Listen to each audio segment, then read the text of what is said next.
Result के मुताबिक general seat के लिए यूसुफ रज़ा गिलानी साहब ने 169 वोट लिए हैं, 169 वोट लिए हैं, और शेख साहब ने लिए हैं 164 वोट। 7 वोट इनमें से रिजेक्टेड हैं। टोटल जो वोट कास्ट हुए हैं वो 340 हैं। जी, माहौल बदल गया। और आज का बहुत बड़ा सरप्राइज़ सेनेट के इलेक्शंस थे, जिसमें इम्कान यही था कि जो सेनेट ऐवान बाला है उसमें हुकूमत और अपोजिशन की जो नशिस्तें हैं वो 50-50 हो जाएंगी। मगर 2 जगह सरप्राइज़ दिया और दोनों जगह पीपल्स पार्टी ने, जैसे इस्लामाबाद में जो हाई वोल्टेज क्लैश था उसमें यूसुफ रज़ा गिलानी साहब ने हरा दिया हफीज़ शेख साहब को, जो कि बहुत बड़ा धचका है। दूसरी सीट पीपल्स पार्टी ने कराची से निकाली, सिंध में, जहां उन्होंने GDA के एक उम्मीदवार को हरा करके जो उनकी सीटें 6 बनती थीं वो अब 7 हो गई हैं। बाकी जगह कमोबेश जो एक्सपेक्टेड रिज़ल्ट था वही रहा। पंजाब में ऑलरेडी हो चुका है, जहां 11 में से 5 नून के पास हैं, 5 PTI के पास हैं और 1 जो है काफ के पास है। अगर हम आगे चलते हैं तो सिंध में पीपल्स पार्टी ने 7 ली सीटें, PTI ने 2, MQM ने 2। बलूचिस्तान में बाप ने 7, JUI फे जमीयत उलमा इस्लाम फजलुर रहमान ने 2, ANP ने 1 और BNP मेंगल ने 2 सीटें ली हैं। खैबर पख्तूनख्वा में 10 PTI ने ली हैं, सबसे बड़ा उनका गढ़ है। बाप ने 1 सीट और ANP ने 1 सीट ली है। तो अब ताकत का तवाज़ुन जो है ऐवान बाला में कम अज़ कम वो अपोजिशन के हक़ में हो गया है। अपोजिशन की कुल नशिस्तें अब बन जाती हैं 52 और जो हुकूमत की इत्तेहादी जमातें हैं उनकी नशिस्तें बन जाती हैं 48। 4 सीटों का फ़र्क है जी।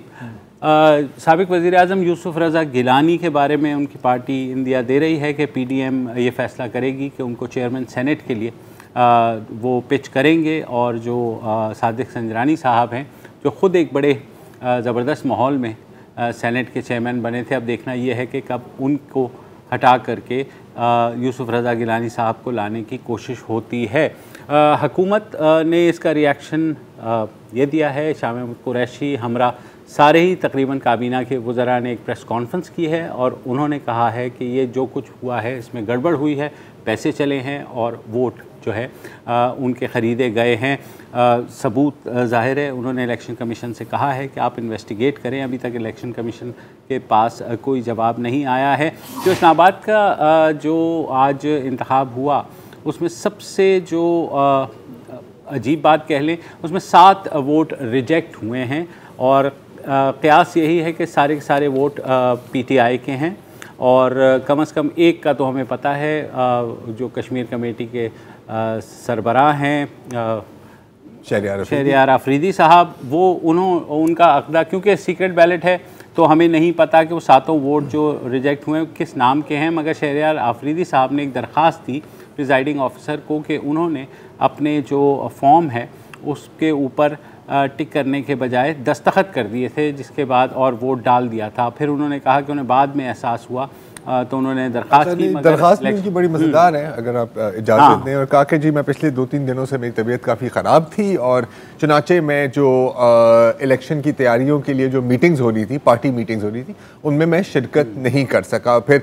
और क्योंकि ये प्रिजाइडिंग अफसर को ये ख़त लिखा गया है तो कहा है कि जी जब मैं आपके पास आया और कहा कि जी मैंने वोट कास्ट नहीं, मैंने आपसे भी पूछा कि कैसे किया जाता है, लेकिन आपने मुझे गाइड नहीं की, तो फिर मैंने चुनाचे नंबर की जगह मैंने दस्तखत कर दी। लेकिन शायद ही उनकी पहली सेनेट इलेक्शन तो नहीं है। हाँ। लेकिन पता है लोग इसमें भी मतलब बातें कर रहे हैं कि जी इसको तोड़ा गया या ये किया गया। मेरा नहीं ख्याल, मेरा ख्याल है कि 100% केपेबल है कि ऐसा कर सकते। नाम जो वोट रिजेक्ट हुआ है वो जरताज गुल का है जो मिनिस्टर है, लेकिन कंफर्म नहीं है। कंफर्म कर भी नहीं सकते आप, ये कंफर्म हो भी नहीं सकता। मतलब बाज़ जगह तो क़यास आराइयाँ ये भी हो रही हैं कि वज़ीर आज़म का अपना वोट रिजेक्ट हुआ है, लेकिन वो जो स्टोरी जो डाली गई थी वो ये थी कि ज़रताज के वज़ीर आज़म साहब ने दस्तखत की तो ज़रताज गुल ने उनको देख के वो दस्तखत कर दी। जो स्टोरी ये डाली जा रही है, लेकिन स्टोरी शहरियार अफरीदी की भी यही डाली जा रही है कि क्योंकि वज़ीर आज़म ने दस्तखत कर दिए थे, डोमिनो इफेक्ट चल गया, एक चेन ऑफ एरर हो गया। लेकिन अगेन क्योंकि सीक्रेट बैलेट है और क्योंकि ट्रेसेबल नहीं है, जैसे आपने कहा कि शहरियार अफरीदी ने तो खुद लिख दिया ना कि सर मेरे से गलती हो गई,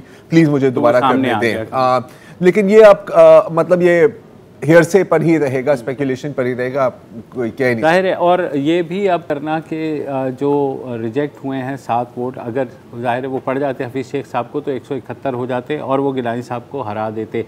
लेकिन जो अगर नंबर्स गेम में देखें तो कम से कम 11 वोटों का फ़र्क आ रहा था कि जो है कम से कम 11 वोटों से वो जीत जाएंगे। 7 अगर निकाल भी दें हफीज़ शेख साहब। फवाद चौधरी ने कैलकुलेशन ये की थी कि हमें मिलेंगे हफीज़ शेख साहब को 180 वोट और अपोजिशन को मिलेंगे 155 वोट।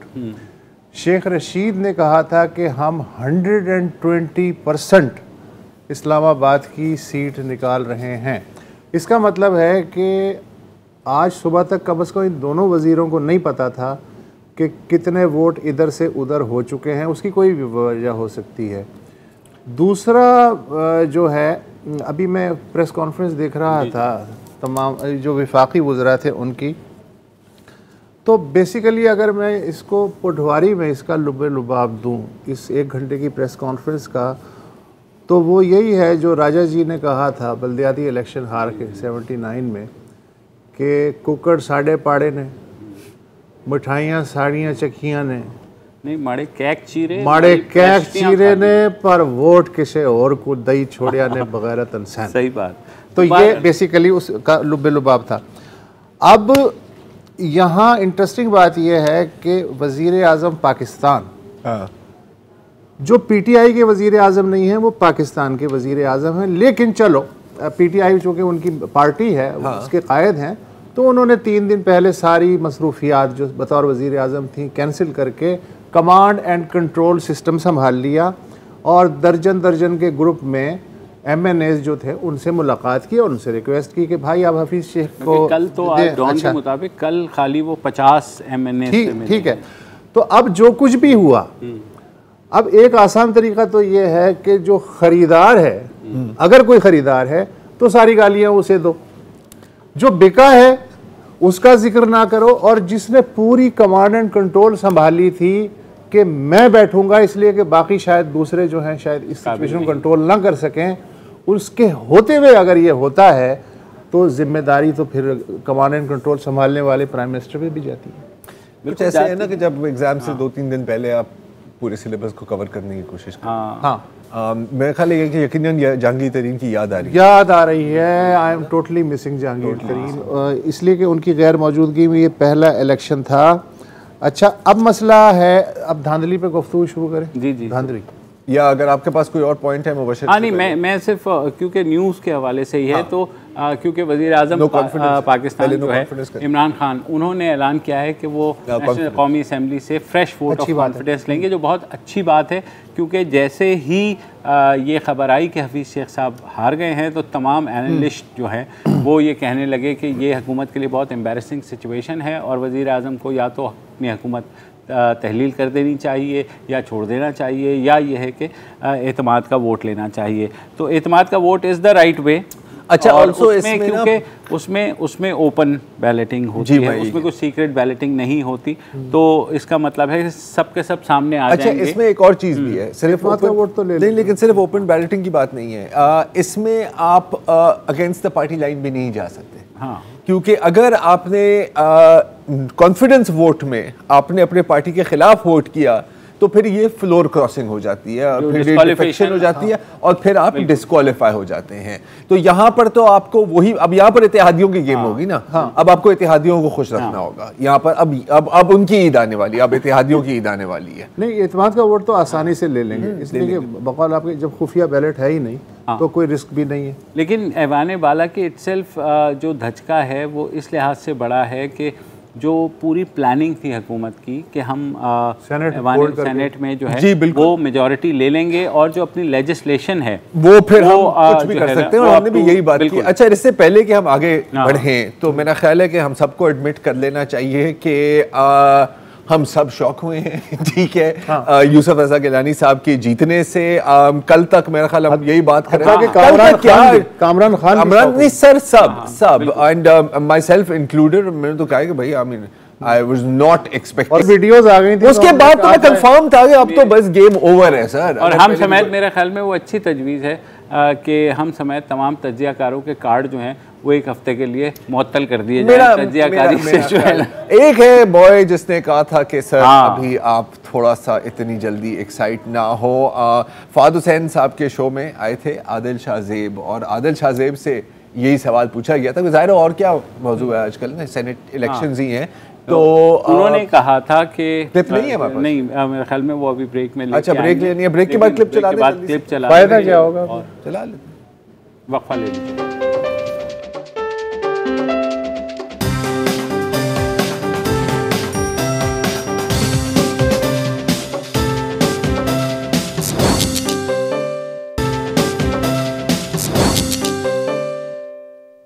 वेलकम बैक जी। तो अभी हम यही बात कर रहे थे कि हम बड़े बड़े एनालिस्ट बनने फिरते हैं यार, लेकिन ये जो आज हुआ है यूसुफ रज़ा गिलानी साहब के साथ, मैं तो कम से कम बिल्कुल एक्सपेक्ट नहीं कर रहा था। मैं नहीं ख्याल कि कोई भी हम में से एक्सपेक्ट कर रहा था। आपने जिक्र किया कामरान खान साहब का, उनकी भी आज ट्वीट आई है कि जी myself included nobody could predict this. I am sure कुछ लोगों ने किया होगा, अगर मैं उनको उनके नाम मिस कर रहा हूँ, मुझे याद नहीं है तो माजरत। लेकिन एक क्लिप मैं आपको चलाना चाह रहा हूँ जो है पिछले एतवार की, जरा सुनिए।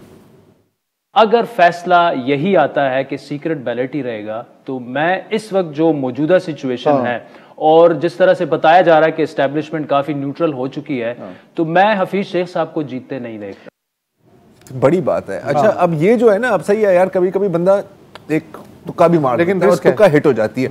ये बड़ी एक रिस्की एनालिसिस थी। मैं तो अगर ये सोच भी रहा होता ना तो मैं शायद ना कहता कि यार नहीं यार, बड़ी फिर शर्मिंदगी का सामना करना पड़ेगा। अच्छा इन्होंने बात की एस्टैब्लिशमेंट न्यूट्रल होने की, उस पर हम भी बाद में आएंगे, लेकिन पहले जरा बात करते हैं कि जो अभी जो ये जीत है यूसुफ रज़ा गिलानी की, इसके पीछे क्या है? क्या लोग बिके हैं, ज़मीर की आवाज़ सुनी है, प्यार था, बुग़्ज़े हफीज शेख था, क्या था? हाँ, मैं सोचता रहा पिछले 2 घंटे कि क्या हो सकता है। मतलब ये तो है ना सिक्का राजू जी, पैसे चल गए, पैसे चल गए, पैसे चल गए यार। उसके अलावा भी है, हो सकता है पैसे लेके वोट दिया हो, ठीक। ये भी हो सकता है कि अगर आप पिछले 1-1.5 साल से पीटीआई हुकूमत के अंदर का जो सिलसिला देखें, आउटसाइडर्स के खिलाफ बड़ी बेचैनी थी। जो इलेक्टेड वर्सेस आउटसाइडर की कंट्रोवर्सी चल रही थी विद इन पीटीआई, और हफीज शेख भी जाहिर है कि उस लिहाज से आउटसाइडर तो हो सकता है कि बुग़्ज़े माविया में कि जी एक आउटसाइडर को हम कैसे जिताएं, हो सकता है ये हमारी बिरादरी का बंदा है, इसलिए कि पीटीआई के बहुत से अरकान माजी में पीपल्स पार्टी में भी रहे हैं। अच्छा, इंसानी ताल्लुकात भी होते हैं, एक पॉलिटिकल रेपो भी होता है, तो उन्होंने फैसला किया हो कि जी अलल ऐलान अगर हम बात करेंगे तो हो सकता है मसला हो जाएगा, तो खामोशी से हम एक आउटसाइडर के खिलाफ वोट दे देते हैं। ये भी हो सकता है। ये भी हो सकता है कि मैंने जैसे अर्ज़ किया कि ज़ाती ताल्लुक़ की बुनियाद पे जो है वो हो सकता है। अच्छा, अगर फ़र्ज़ करें कि मैं ये 100% बात मान लूँ कि पैसा चला और पैसे की वजह से 10 या 11 वोट जो हैं इधर से उधर हुए, फौजिया अरशद को 174 मिलते हैं, तो गिलानी साहब को 169 क्यों मिलते हैं, ठीक है, और जो हफीज शेख हैं उनको 174 क्यों मिलते हैं? 10 का डिफरेंस क्यों है? फौजिया अरशद 164, हाँ, 10 का डिफरेंस क्यों है? अच्छा, मैं ये मान लेता हूं कि जी सब ने पैसे लिए। अब कल कला ये उसूल तय कर लेते हैं। कल कला यूसुफ रज़ा गिलानी 52 अपोजिशन की स्ट्रेंथ पे, और हुक्मरान जमात की स्ट्रेंथ है 48 सेनेट में आज के बाद से, 52 की स्ट्रेंथ पे वो चेयरमैन सेनेट का इलेक्शन लड़ते हैं और वो हार जाते हैं। सही। तो क्या पीटीआई ये कहेगी कि पैसा चलने की वजह से अपोजिशन अक्सरियत रखने के बावजूद हार गई? क्या पीटीआई ये कह सकेगी? नंबर 1। या वो ये कहेंगे नहीं, इन्होंने ज़मीर की आवाज़ पे वोट दिया है, जैसा कि साजिद संजरानी के मौके पे हुआ था कि 15 का डिफरेंस था। उस वक्त तो ज़्यादा डिफरेंस था ना, अपोजिशन के 15 अरकान ज़्यादा था, उसके बावजूद अपोजिशन का कैंडिडेट हार गया और सादिक संजरानी जीत गए। वो थी ज़मीर की आवाज़। अब अगर आज हफीज़ शेख हारते हैं तो ये पैसा चल गया, कल यूसुफ रज़ा गिलानी हारते हैं तो क्या ये ज़मीर की आवाज़ होगी या वहाँ भी बताया जाएगा कि पैसा चला है? अच्छा, पैसे की जहाँ तक बात है, मैं शक तो हर जगह कर सकता हूँ। मसलन आज खैबर पख्तूनख्वा में PTI के हैं 101 अरकान और अपोजिशन के हैं 46। अपोजिशन की खवातीन उम्मीदवारों को आज 46 वोट पड़ने चाहिए थे, उन्हें पड़े 36। 10 वोट कहाँ गए? पड़े नहीं पड़े, किसको पड़े? तो क्या मैं ये फर्ज कर लूं कि वो 10 जो हैं वो बिक गए थे, उन्होंने इसलिए वोट नहीं दिए उम्मीदवारों को? PTI के अक़लियती उम्मीदवार हैं गुरदीप सिंह साहब, उनको जितने अलॉटेड वोट पड़ने थे उस पर भी वो जीत जाते, उससे 2 ज़्यादा पड़ गए। तो इसका मैं शुबा जो है किस पे ज़ाहिर करूं? या मैं कहूं कि ठीक है किसी ने वोट नहीं दिया होगा, बजाय इसके कि मैं ये शक करूं कि उन्होंने पैसा लिया होगा। ये जो पूरा सिस्टम है सेनेट का, उसमें बड़ा आसान है ये कह देना कि जी पंजाब असम्बली में आपकी इतनी सीटें हैं, पीपल्स पार्टी की इतनी है, मुस्लिम लीग नून की, तो आराम से प्रोपोर्शनल रिप्रेजेंटेशन की बुनियाद पे 5 13 हो गए, 6 13 हो गए, 7 13 हो गए। ठीक है, अच्छी बात है। अगर यही सिस्टम है इलेक्शन का सेनेट का, तो फिर उसमें तो किसी आज़ाद उम्मीदवार की गुंजाइश ही नहीं बनती है। वो जो भी इलेक्टेड होंगे किसी पार्टी या अलायंस के रिप्रेजेंटेटिव होंगे ना, तो आज़ाद उम्मीदवार के तौर पे हमारे जो दोस्त हैं अब्दुल कादिर साहब, वो बलूचिस्तान से कैसे इलेक्ट हो गए बतौर आज़ाद उम्मीदवार, जबकि तयशुदा वोट थे हर पार्टी के और उन्हें मिलने थे? आज़ाद उम्मीदवार की तो गुंजाइश ही नहीं मिलती। उससे भी बड़ा मौजज़ा देखिए, ANP के 2 अरकान असम्बली हैं, बलूचिस्तानी असम्बली है ना, उनका एक सेनेटर मुंतखब हो गया। कैसे? तो क्या मैं ये शक करूं कि पैसा चला होगा या कोई और फैक्टर होंगे?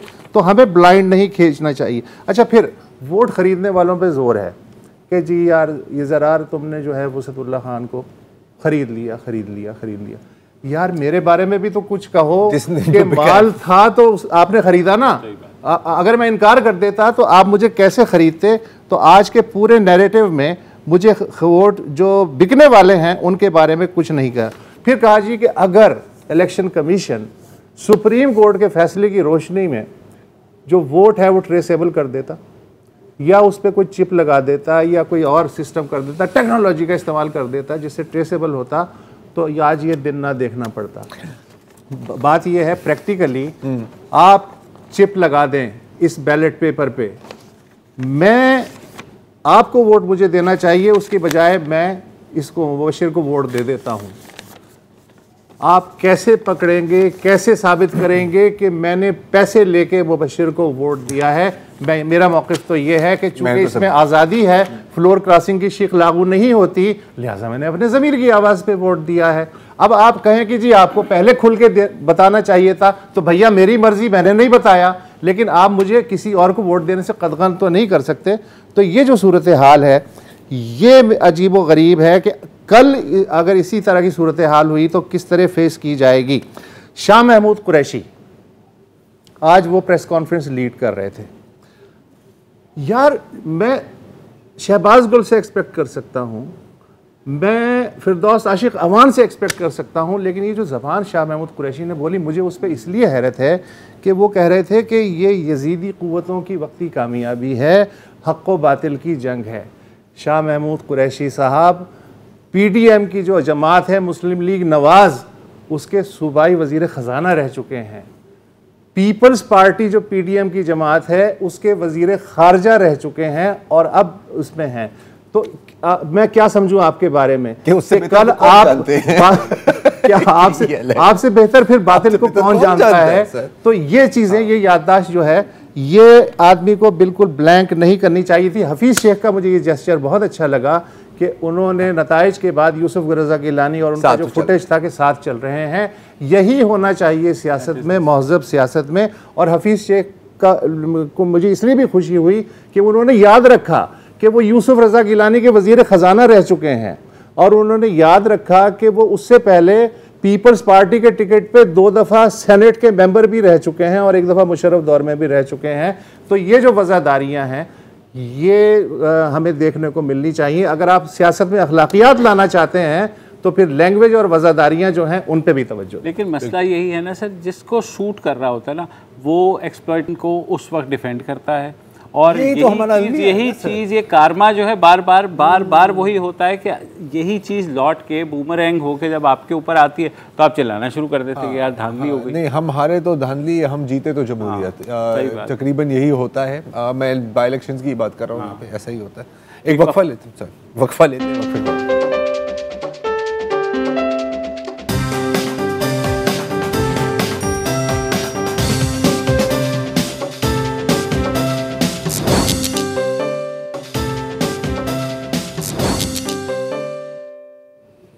Welcome back. और इस इलेक्शन के हवाले से ये बात बहुत हो रही है कि इस्टेब्लिशमेंट न्यूट्रल रही। ये बात हमने नहीं कह रहे, ये बात की है गिलानी साहब ने भी की, जो आज जीते हैं। उन्होंने एक सवाल के जवाब में कहा कि बज़ाहिर उन्हें ये लग रहा है कि इस्टेब्लिशमेंट इस दफ़ा न्यूट्रल है। मुझे DGISPR की एक जो उनका फ़िक्रा था जो बड़ा कल्ट भी बन गया कि हमें सियासत में ना घसीटा जाए, तो अब मुझे समझ आई कि उनका कहना था हमें सेनेट में ना घसीटा जाए, हो सकता है बेसिकली बिल्कुल कि इन्वॉल्व ना किया जाए। तो और वही कि वो उंगली पकड़ के चला रहे थे और उन्होंने ज़रा सा हाथ छोड़ा कि थोड़े से आप बेबी स्टेप्स ले करके देखें। बच्चा गिर तो जाता है ना, बच्चा गिर तो जाता है और बच्चा वाकई धड़ाम गिर गया। तो अब अच्छा, बहुत से लोग ये भी कह रहे हैं कि जी नहीं इस्टेब्लिशमेंट अभी भी थी। मसलन मैं शाहिद खाकान अब्बासी साहब को सुन रहा था महर के ही शो पे, और महर ने उन्हें कहा कि इस्टेब्लिशमेंट न्यूट्रल थी। उन्होंने कहा जी कल रात तक न्यूट्रल थी, मगर उसके बाद फ़ोन आने शुरू हो गए थे।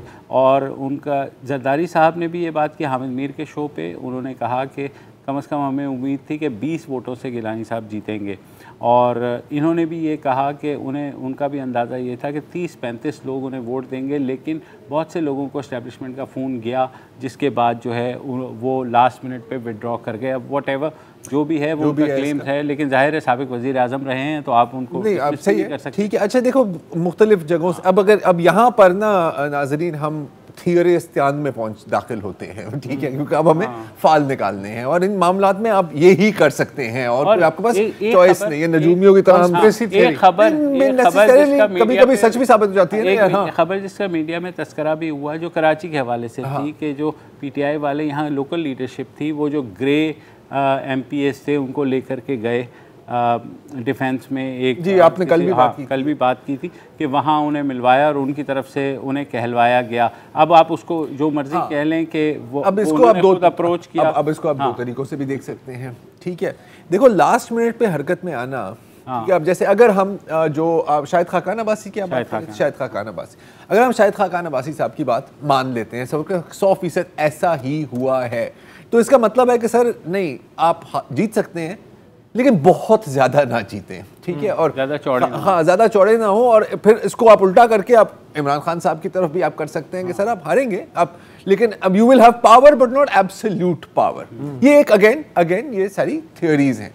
अगर हम आइए जो लास्ट मिनट वाली बात है और जो आपने की है वो और भी बहुत जगहों से ये बातें की गई है, और फिर ये जो मुख्तलिफ अभी जो अगेन जो शाहिद खाकान अब्बासी जो कह रहे थे, अगर इसको हम कहें लास्ट मिनट पर आना और लास्ट मिनट पर हाफ एफर्ट करना, नो एफर्ट करने के नज़दीक ही है ना फॉर द एस्टैब्लिशमेंट। अगर करना चाहते थे तो फिर बिल्कुल जैसे वो संजरानी वाला या नो कॉन्फिडेंस वाले में फिर पूरी गेम खेलते हैं। आधी गेम खेलने का मतलब है कि सर आप इनको भी दिखाएं कि नहीं सर हम देखें हम आपके साथ ही हैं, और आप एक्चुअली थोड़ा सा पीछे भी हट जाए। आखिरी वाकया याद आता है इस्टेब्लिशमेंट के न्यूट्रल होने का, वो जो 2008 के इलेक्शन हुए थे उसमें था। वो तो सर एक वो इंटरनेशनल अरेंजमेंट था, वो तो अगर चले वो भी चले ठीक है, वो अपनी जगह। And again this is one example. लेकिन अब देखें वहाँ से भी कुछ खबरें ऐसी इंडिकेशंस आती हैं कि जी देखें we have enough on our hands, हम इस बीच में नहीं रहेगा, आप संभाल लें चीज़ों को, ठीक है।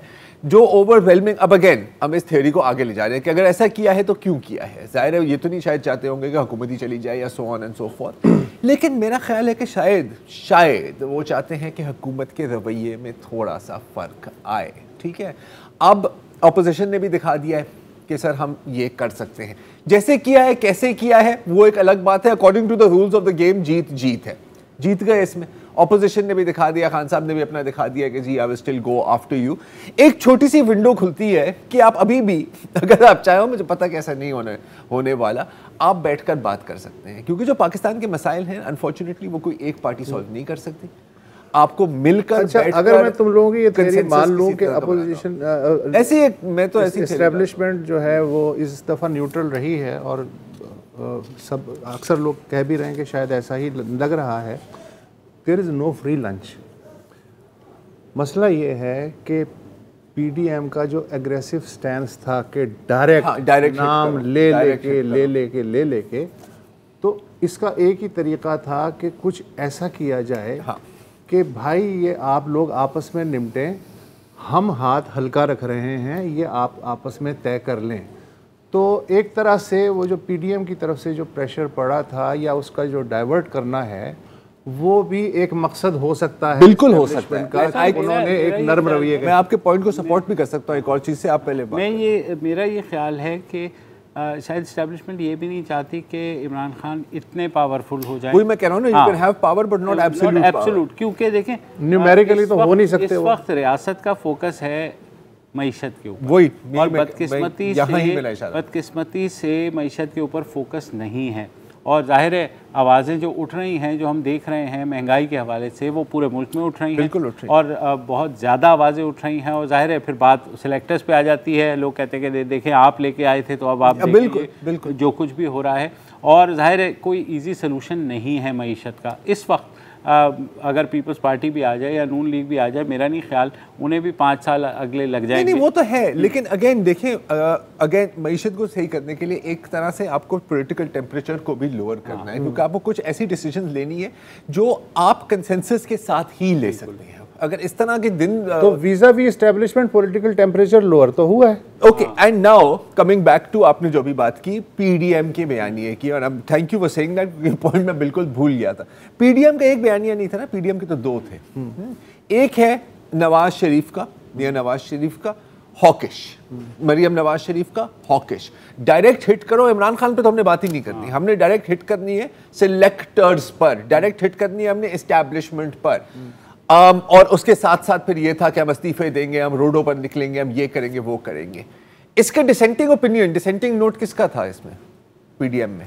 आसिफ अली जरदारी और पीपल्स पार्टी का। उनका क्या कहना था कि नहीं सर, हमें आजमा के देखें थोड़ा सा, हम इसको ऐसा करना चाह रहे हैं। ठीक है, अच्छा पीडीएम के जलसे हो गए, ये हो गया वो हो गया, ठीक है, ये आप कह सकते हैं कि वो जो डायरेक्ट हिटिंग वाली जो स्पीचेस जिनका आपने जिक्र किया था, उससे भी बंदा थोड़ा सा पीछे दबाव होता है। That was one strategy, and frankly speaking शायद मैंने इन चीजों को अंडर एस्टिमेट किया है, मैं ये भी मानता हूं। तो एक्चुअली पीडीएम न्यूट्रलाइज हुई है। नहीं, मैं ये नहीं कह रहा, सुनिए, एक तो ये है, ठीक है, वहां से स्टिक। दूसरा है इनसाइड वाले मैन्यूवर्स, विच जरदारी के साहब के पास मेरे ख्याल है कि ट्रिपल पीएचडी है, जिनके अंदर अब आगे जाते हुए पीडीएम पर कौन सी स्ट्रेटजी, कौन सी बयानियां हावी होगा, आई थिंक दैट डिपेंड करता है कि उन्हें इंसेंटिव क्या मिलता है। नहीं, ऑल्सो देखिए तो मिल गया ना सर, सक्सेस इज सक्सेस, क्या कहते हैं ना, victory has 1000 fathers, defeat is an orphan.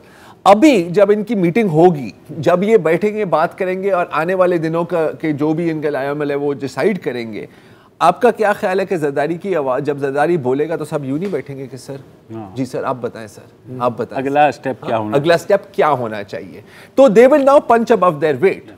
और जरदारी साहब स्ट्रीट एजुटेशन वाला बंदा है ही नहीं यार, वो नहीं है रोडों पे बाहर निकलो, ये करो, जलसे करो, धरने करो, वो है बैकरूम प्लेयर। और उन्होंने अपनी गेम दिखा दी है सर, मान जाओ यार, वाकई भारी हैं। तो this is also a thing. So मैं न्यूट्रलाइज्ड की बात नहीं करूंगा, लेकिन कम से कम शायद ये होगा कि तोपों का रुख अब थोड़ा सा चेंज होगा। एक विंडो ऑफ अपॉर्चुनिटी यहां पर है, वो विंडो यूज होगी या नहीं यूज होगी, माजी तो मुझे बताते हैं, और खान साहब की जो टेम्परामेंट है मुझे बताते हैं कि कंसिलिएशन की तरफ तो कोई नहीं जाने वाला अभी। इनफैक्ट इनका ये मिजाज है, अगर कंसिलिएशन की तरफ नहीं जाएंगे तो मेरे ख्याल में मज़ीद नुकसान उठाएंगे। अगर वो बहुत ज़्यादा कन्फ्रंटेशन की तरफ आ भी जाते हैं, क्योंकि ये जो कुछ सेनेट में हुआ ये रिवर्स नहीं होगा। अगर रिवर्स होने की हमारी तारीख होती तो सादिक संजरानी वाला इलेक्शन ऐसे रिवर्स हो जाता। और लोग ये भी बात गालियां देने से अगर हालात बेहतर, और लोग ये भी बात कर रहे हैं कि क्या अली गिलानी की वीडियो के बाद यूसुफ रज़ा गिलानी डिस्क्वालीफाई हो सकते हैं? मेरा नहीं ख्याल, नहीं हो सकते, मेरा नहीं ख्याल। और क्योंकि आज कुछ इतना हुआ है, थोड़ी देर पहले आप बात कर रहे थे ना नो वो कॉन्फिडेंस वोट की, कि कोई मसला नहीं है सर, अब तो मैं कोई चीज़ रूल आउट करने के लिए तैयार नहीं हूँ। अब उसमें क्या मसले हो सकते हैं, मैं ख्याल एक ब्रेक लेते हैं, उस पर बात करते हैं।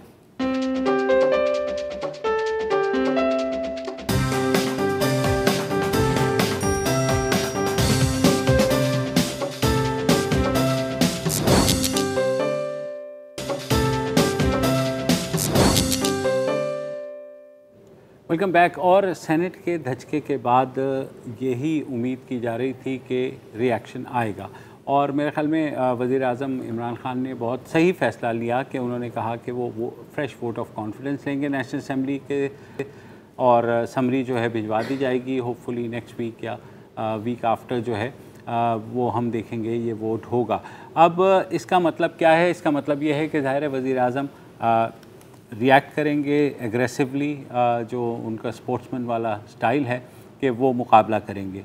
अब सेनेट में जो है अगर ओपन नहीं था तो यहाँ ओपन होगा, तो उस ओपननेस में बहुत कम चांसेस हैं कि पीटीआई उसके एलाइज, लेकिन एलाइज के ऊपर यार देखो अब ना पता है अगर ये कॉन्वर्सेशन हम कल कर रहे होते ना, मैं कहता सर कोई टेंशन की बात ही नहीं है, आप आराम से निकाल लेंगे। लेकिन क्योंकि आज हुआ है और आज मतलब तकरीबन सारी तज्ज़िये गलत साबित हुए थे ना, जहाँ तक हाफिज शेख की बात है।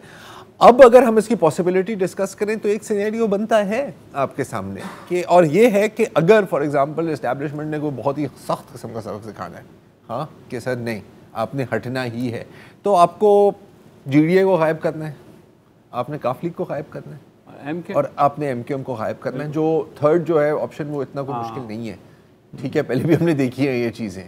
तो worst comes to worst in a nuclear option sir possible तो कुछ भी है, अनलाइकली है, लेकिन मुमकिन तो है। ये तो एक सिचुएशन, लेकिन बेहतर ये होगा, अब हम थोड़ा सा ज़्यादा ये होगा कि वो जाएं, और उससे पहले जो है ये जो अपने वज़रा की प्रेस कॉन्फ्रेंसेस और ये जो लंबे लंबे चौड़े बयानात हैं, अगर वो थोड़े कम कर दें तो मेरे ख्याल में असल फोकस उस पे रखें। क्या मासूम आदमी है आप। नहीं वैसे ये आसान, ये आपकी जो पॉइंट है ना, ये पिछले कितने 2.5 साल हो गए, 2.5 साल हो गए, वो मुझे नहीं पता कितने दिन बनते हैं, लेकिन आप हर दिन ये पॉइंट रेज कर सकते हो और हर दिन आप सच ये पॉइंट्स दुरुस्त होगा। सही बात कि थोड़ी सी बातें कम कर दें, काम ज़्यादा और फोकस करें। देखें इसमें भी आपने ये किया कि आपने 3 जगह सींग फंसाए, सुप्रीम कोर्ट में भी फंसा लिया आपने, जो है पार्लियामेंट में भी बुलडोज करने की कोशिश की, साथ ही ऑर्डिनेंस भी डाल दिया, तो आपको श्योर हो गया कि जनाब ये कहीं ना कहीं से हमारे हक में फैसला आ जाएगा। आपने प्लान भी रखा ही नहीं कि फैसला अगर उलट गया, फिर शुरू में जो चीफ जस्टिस साहब की ऑब्जर्वेशन, अगर एक घर में 3 बहनें हैं ना, तो एक वक्त पे आपको तीनों को रिश्ता, देखें ये पुरानी से सबक सीखते हुए अब नई गलतियां करेंगे बेसिक, मुझे ऐसा लग रहा है। अच्छा, मैं curious case of Faisal Wardha पे कुछ थोड़ी सी बात ये करना चाहता हूँ कि आज वो भी बतौर मेंबर कौमी असम्बली उन्होंने 9 बजे अपना वोट कास्ट किया और 9:30 बजे अपना इस्तीफ़ा हाई कोर्ट को भिजवा दिया, जहाँ उनके शहरियत का मुकदमा चल रहा है। स्पीकर जो कवानीन है उसके हिसाब से स्पीकर जब तक इस्तीफ़ा मंजूर नहीं करता आप एमएनए रहेंगे। तो ये जो एनॉमली है कि वो सेनेटर बन गए लेकिन एमएनए भी रहे टेक्निकली एक थोड़े अरसे के लिए, एक तो ये एनॉमली है। दूसरी बात ये है कि जो सबसे ज़्यादा जो बात की जाती है पीटीआई के प्लेटफॉर्म से कि हम में और दूसरों में ये फ़र्क है कि हम सियासी अखलाकियात जो हैं उनको बाला रखते हैं। मुझे असद उमर का एक बयान याद आ रहा है, 2 हफ्ते पहले उन्होंने कहा था, किसी ने उनसे पूछा जी फैसल वार्डा ये क्या कर रहे हैं, सेनेट में क्यों जा रहे हैं, अच्छे खासे एमएनए तो हैं। उन्होंने कहा जी दरअसल उनका शहरियत का केस है, उनको खदशा है कि वो लूज़ कर सकते हैं, लिहाजा वो सेनेट में जा रहे हैं। अब मैं अगर इसे पीटीआई के अखलाकी तराजू पे तोलूं तो मुझे ये आर्गूमेंट, ऑनेस्ट आर्गूमेंट था असद उमर का, लेकिन मुझे ये ओवरऑल अखलाकियात में मिसफिट सा महसूस हो रहा है। ऑन रिकॉर्ड ये बात है कि 18 जून 2018 को जब स्क्रूटनी मुकम्मल हुई थी और ये एमएनए के टिकट पे लड़ रहे थे, तो उस वक्त ये अमेरिकन सिटीज़न थे। लेकिन 25 जुलाई को ये अमेरिकन सिटीजन नहीं रहे। लेकिन 25 जुलाई से पहले इन्होंने जो हलफनामा दाखिल किया उसमें इन्होंने कहा कि मैंने अमेरिकन सिटीजनशिप छोड़ दी है। तो अब सुप्रीम कोर्ट का जो फैसला है, अब सुप्रीम कोर्ट का जो पिछला फैसला है कि अगर 62-63 के तहत आप झूठे साबित होते हैं तो आप मेंबर ऑफ पार्लियामेंट नहीं बन सकते। पार्लियामेंट का मतलब सिर्फ कौमी असम्बली नहीं है, सेनेट भी है, उसमें सेनेट भी आती है। तो शायद इसीलिए जो जस्टिस आमिर फारूक साहब हैं इस्लामाबाद हाई कोर्ट के, उन्होंने इलेक्शन कमीशन ऑफ पाकिस्तान से कहा है कि आप जो 2018 का इलेक्शन शेड्यूल है मुझे दें ताकि उस हिसाब से मैं देख सकूं। उन्होंने फैसला महफूज कर लिया है। तो अब जो ये आर्गूमेंट दिया जा रहा है कि चूंकि वो सेनेटर बन जाएंगे इसलिए वो तलवार लटकनी ख़त्म हो गई है, मेरा ख्याल से तलवार अभी लटक रही है। फैसला महफूज नहीं, अब सुना दिया गया था, लेकिन उसमें ये कहा गया कि अभी जो है क्योंकि उन्होंने सीट छोड़ दी है लिहाजा फर्दर हम ये केस नहीं सुन सकते। और उन्होंने इलेक्शन कमीशन को अलबत्ता ये दरख्वास्त ज़रूर की है कि आप इस मामले को देखें क्योंकि बादिउन नज़र में उनका हल्फनामा जो है, हल्फनामा अगर गलत साबित होता है तो 62-63 लागू हो जाएगा फिर उस पर। इजाज़त ले लें भाई, ले लें इजाज़त।